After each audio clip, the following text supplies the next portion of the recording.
Well, hello there, friends and followers. Here is the latest Drake R4B that I picked up. This one is a one that I called the Ugly Duckling because the chassis was really pitted. This thing did work when I got it, and I gave it a really extensive cleaning, and after the cleaning it doesn't work as well, so I definitely have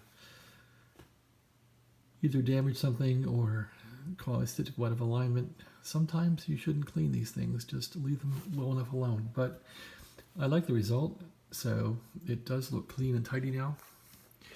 And the PTO all got rebuilt, so it cruises around nice. I couldn't find a little slip fitting that makes this thing steady, so that's gone or never had it. Anyway, otherwise it came out nice. The panel looks nice, the knobs are nice. The PTO came out nice. This used to stick and it was hard to turn, so that's all fixed up. This knob is still red, which is amazing because those things usually get burned from the sunlight. And what else? Here's how it looks inside. So I really worked on this thing hard to get it looking at least respectable, and it did work a lot better before. Well, not a lot better, but it seemed like it worked better before I cleaned it. I made some mistakes cleaning this thing. Definitely some mistakes, but probably should not have cleaned it. But anyway, it does look better. If I can figure out now what electrically it needs to work better, it's going to be grand. So yeah, I still got to fix the pass band here. Is kind of whacked out now. And this stuff's not lined up, so I definitely have to take measurements on these slugs and make sure that they're tracking right with the rack here. So I tried to get these bands to line up by tweaking the capacitors here on the RF rack here, and it worked a lot better when I had it not tracking but just tuned for peak. And now that I've tracked it, it's not working so good. But anyway, so I don't have 80 working at all right now. It's totally gone. Maybe a crystal back there, I'm not sure yet. 40, it's there. It was working better.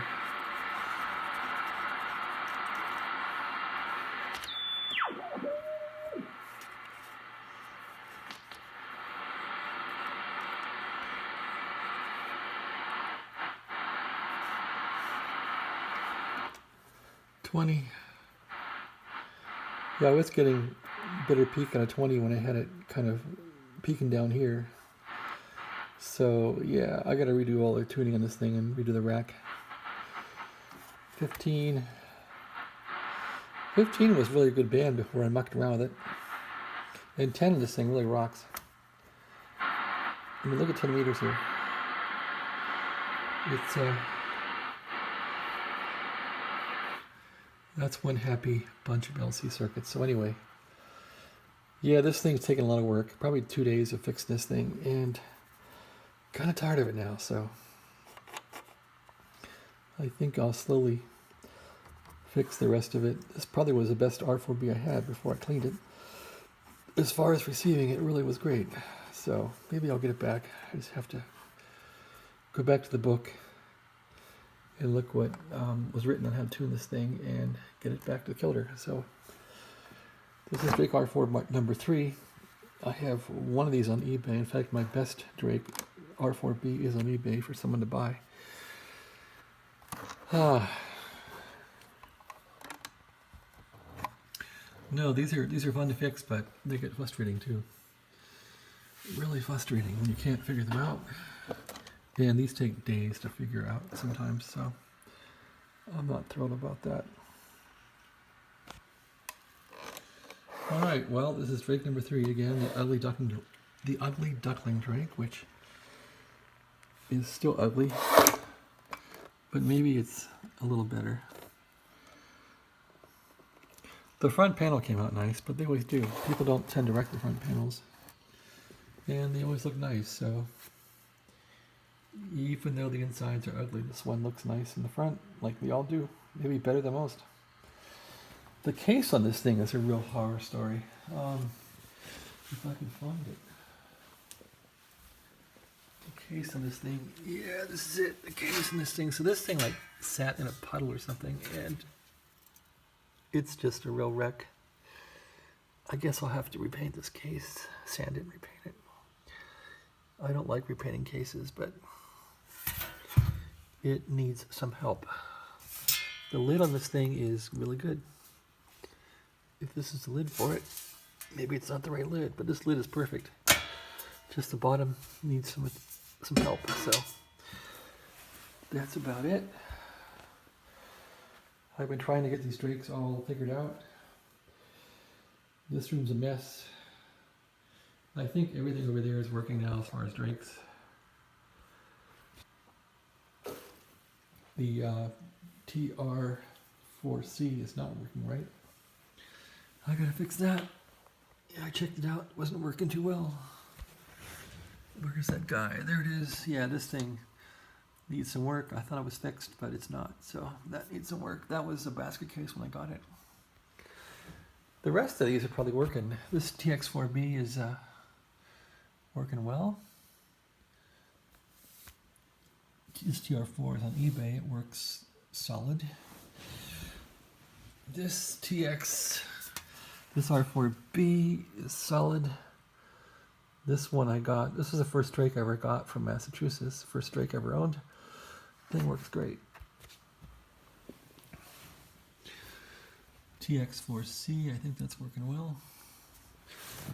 Okay, over here to the corner. And let's see what's over here still. So I'm probably going to get rid of most of these. This R4B works really well. This is probably the cleanest R4B I've ever seen. It's really nice. The reason why I bought the ugly duckling was it was also kind of clean and dirty at the same time. It had yin and yang going on. Here's the TR7. This thing works great. It seems a bit light on the receive. I'm not sure if it's the S meter's whacked. It seems to pick up everything the R4C does and the R4Bs, so I'm not sure about it yet, but it seems good. And what's this guy? R4C. This is the one I've been fiddling with the power supply mod and the Hewlett-Packard Schottky barrier diodes in it. It's a pretty hot receiver. I'm really happy with it. So anyway, but I gotta get rid of this stuff. It's gotta go. I've had fun fixing it, but it's kind of piling up in here. So I think some of these are gonna go on eBay, if not all of them. It makes a big mess fixing this stuff, that's for sure. It takes a lot of time, so I probably got to focus more on my software than my radio hobby. Okay, well, thanks for watching. I hope you enjoyed the video. And again, this is the ugly ducking drake. Saying good night, sleep tight, don't let bed bugs bite. Bye-bye.